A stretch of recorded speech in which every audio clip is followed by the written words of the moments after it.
خمسة ستة سبعة ثمانية تسعة صمبا Mamacita.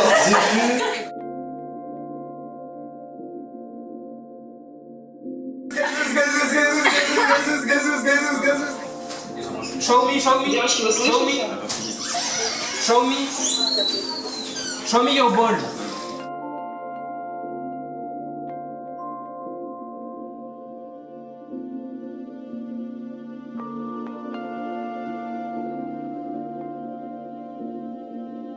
Bonjour, donc Rafik Mousli, permanent pédagogique de l'Office franco-allemand pour la jeunesse. Je voudrais vous parler donc aujourd'hui de l'animation en ligne, car cette année était une année d'animation en ligne. Et cela a été possible grâce au soutien de l'Office franco-allemand pour la jeunesse, qui s'est adapté, qui a adapté ses directives par rapport à cette année de crise sanitaire et qui nous a permis donc de faire des rencontres à distance grâce au numérique.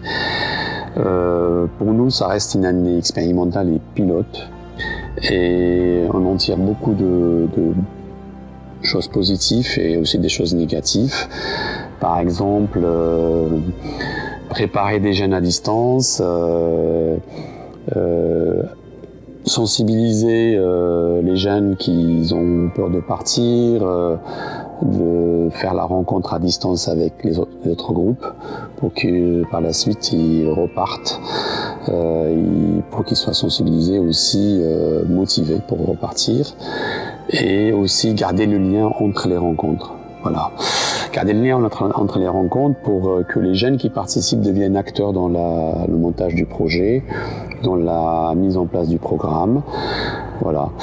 D'autres choses qui sont négatives ne me viennent pas à l'esprit jusqu'à maintenant, mais on a besoin de temps pour analyser le travail fait cette année et de voir qu'est-ce qu'on gardera de l'animation en ligne, qu'est-ce qu'on enlèvera. L'essentiel, ça ne sera jamais comme avant et ça sera toujours des projets hybrides où on utilise l'animation en ligne pour ne pas voyager ou ne pas faire une mobilité inutile et faire la mobilité quand c'est nécessaire parce qu'on pense que la mobilité et la rencontre présentielle elle est importante et on ne pourra pas remplacer les apprentissages acquis dans une mobilité réelle par des mobilités virtuelles. Voilà. Dis-moi Jésus. Ah.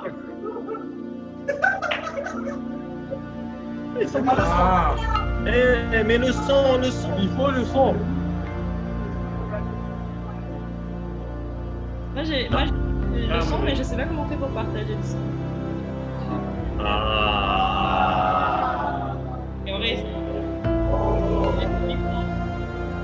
Demande le son. On demande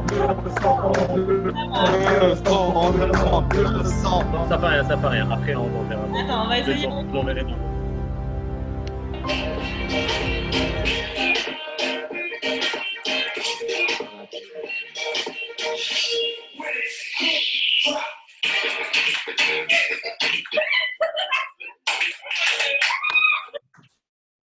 Parfait. Hallo, ich heiße Lars, ich bin deutscher Freiwilliger in Frankreich und ich nehme gerade am Forum teil. Es findet leider online statt, aber ich denke, dass es trotzdem eine gute Gelegenheit ist, um mit anderen Leuten sich zu motivieren für die kommende Zeit danach und eben dennoch weiter am Thema zu arbeiten und nicht aufzuhören. Bonjour, je m'appelle Roberto, je fais partie de la AA, animateur anonyme. Ça fait exactement 254 jours que je m'assis pas en cercle avec un groupe. Je suis presque désespéré, mais déjà les rencontres en ligne sont les clés pour ne pas rester coincé chez soi, mais avoir au moins l'impression de déverrouiller un peu l'esprit. Déjà, il faut s'adapter parce que, par exemple, vous voyez, ce qui ressemble fermé, parfois est ouvert.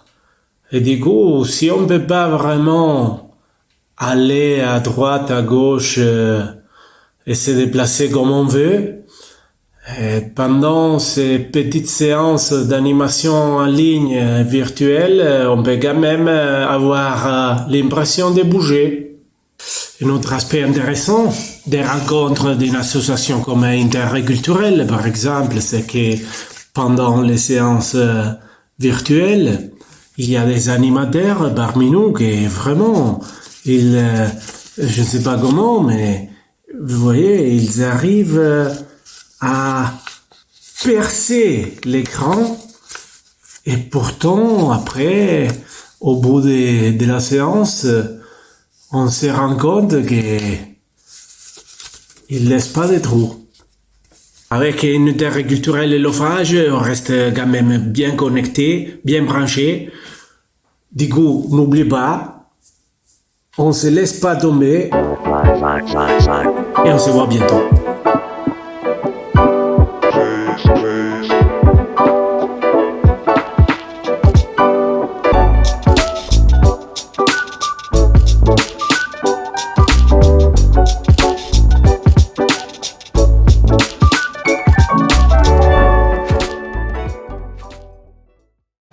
Hallo, ich heiße Janina. Ich arbeite bei Interkulturell in Marseille und organisiere hier seit mehreren Jahren Jugendaustausch und Fortbildung für Jugendarbeiter und Jugendarbeiterinnen. Und eigentlich sind wir immer mit Online-Tools konfrontiert. Wir müssen ständig irgendwie auf Distanz im Kontakt sein. Und dieses Jahr hatten wir gar keine andere Wahl und mussten ganz viele neue Dinge lernen, ganz schnell. Und persönlich fand ich das total aufregend, weil man, wie gesagt, diese ganzen neuen Kompetenzen kriegt, immer wieder denkt, das geht eigentlich nicht und letztlich dann doch eine Möglichkeit findet, das weiterzumachen, was man geplant hatte, das anzupassen und mit den Partnern und den Kontakten, also den Kontakt zu halten, mit den Jugendlichen den Kontakt zu halten. Und ich glaube, natürlich fehlt uns das Treffen mit den Leuten, irgendwie das Zusammensein, die informelle Zeit, aber diese verschiedenen Werkzeuge, die wir jetzt gelernt haben, auch online auf Distanz, sich zu treffen, Spaß zu haben, kennenzulernen, Sachen zu organisieren, all das werden wir auch in der Zukunft beibehalten. Das ist ergänzend zu dem, was wir sonst machen. Wir sehen uns ja auch sonst nur 2-3 Mal im Jahr und so können wir auch zwischenzeitlich weiter an den Projekten arbeiten und langfristig Kontakte kreieren über die Grenzen hinweg, also nicht nur zwischen Deutschland und Frankreich, aber auch mit unseren Partnern, die zum Beispiel jetzt durch die Covid-Regelung gar nicht reisen können und zum Beispiel im Maghreb sind oder in den Balkanländern. Und deshalb finde ich es großartig, dass es diese verschiedensten Kommunikationsmittel gibt, die wir auch beibehalten wollen. Salut, moi c'est Eline, je travaille à la Maison de l'Europe au Mans et la semaine dernière j'ai participé à une formation en ligne organisée par Interculturel sur l'animation interculturelle en ligne. Je me suis inscrite parce que dans mon association on fait beaucoup d'éducation à l'Europe habituellement, avec plusieurs publics. On s'était jamais vraiment posé la question de le faire en ligne jusqu'au mois de mars évidemment. Et quand c'est arrivé, moi je me suis rendu compte que j'étais pas outillée pour ça. Et puis plutôt réfractaire à l'idée de faire de l'animation en ligne parce que j'avais pas vraiment eu le temps de m'approprier le sujet, de réfléchir, de prendre du recul dessus et d'adapter ma pratique à la formation en ligne en fait, à l'animation en ligne. Pendant ces 3 jours, on a pu échanger, on a pu débattre entre animateurs français et allemands. D'ailleurs, c'était chouette de pouvoir renouer avec le milieu franco-allemand. On a pu échanger un petit peu sur les expériences de chacun, ce que chacun avait pu mettre en place déjà. On a testé des outils ensemble, on en a exploré certains qui nous ont été expliqués aussi. C'était un temps important et on a pu voilà, se questionner, échanger et puis se rendre compte que finalement on était un peu tous dans la même situation. Ce changement-là, il nous a été imposé et un peu brutalement, donc on n'avait pas forcément saisi les opportunités qui pouvaient s'ouvrir aussi avec l'animation en ligne. Personnellement, je pense que j'avais besoin aussi de vivre un temps d'animation en ligne tout simplement en tant que participante pour prendre conscience aussi que c'était pas si redondant, que c'était aussi, ça pouvait aussi être dynamique en fait, qu'on pouvait aussi créer un espace chaleureux et bienveillant avec des personnes qu'on ne connaît pas.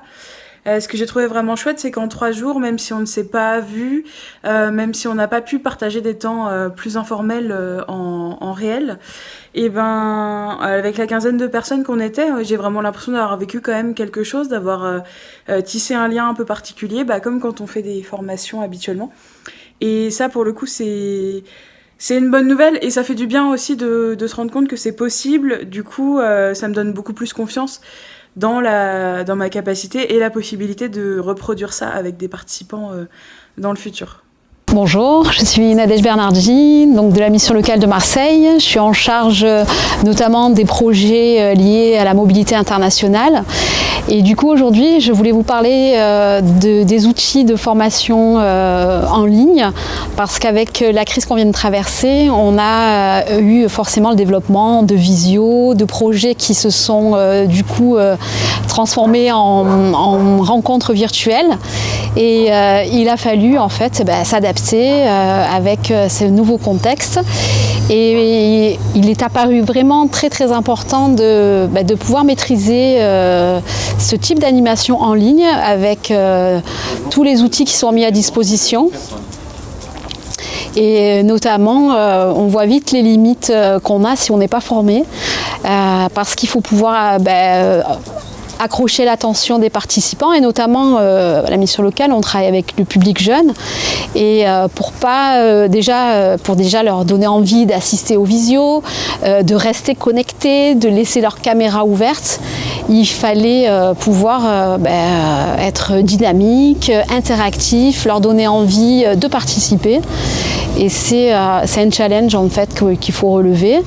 Et pour les années futures, il va falloir, je pense, vraiment se former aux outils en ligne, aussi bien en direction des professionnels qu'en direction des publics qu'on accompagne, à la fois pour prévoir des temps peut-être encore de confinement, mais aussi dans un souci, écologique de déplacement. Il y a certainement des rencontres qui vont se faire encore en visio.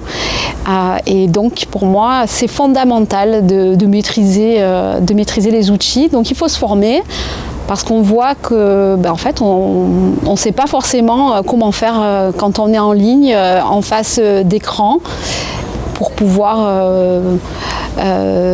avoir des réactions, avoir de la production, et ça c'est très important.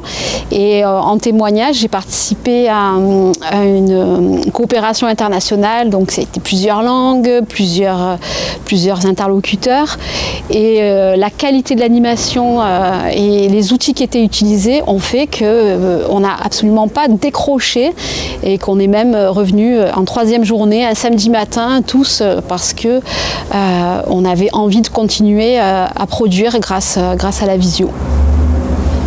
Salam alaikum Azul, je m'appelle Afif Abdelrahman, je suis d'Oran et je travaille au sein de l'association Graines de Paix. L'association Graines de Paix travaille sur l'éducation à la paix et à la citoyenneté et organise notamment tout au long de l'année plusieurs échanges internationaux de jeunes.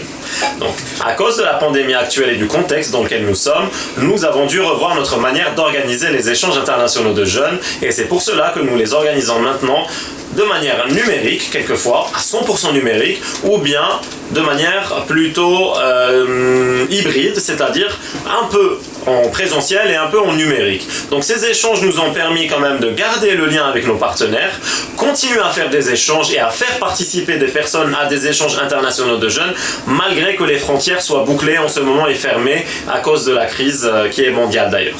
Donc ça nous a aussi permis de développer des compétences et d'essayer de réimaginer toutes les méthodes que nous avons l'habitude de faire en présentiel, mais maintenant en numérique. Et je pense que sans cette crise, nous n'aurions peut-être jamais imaginé faire certaines méthodes avec l'outil numérique. Mais nous avons réussi, nous avons développé des compétences, des outils, et nous arrivons à organiser des échanges internationaux de jeunes de qualité.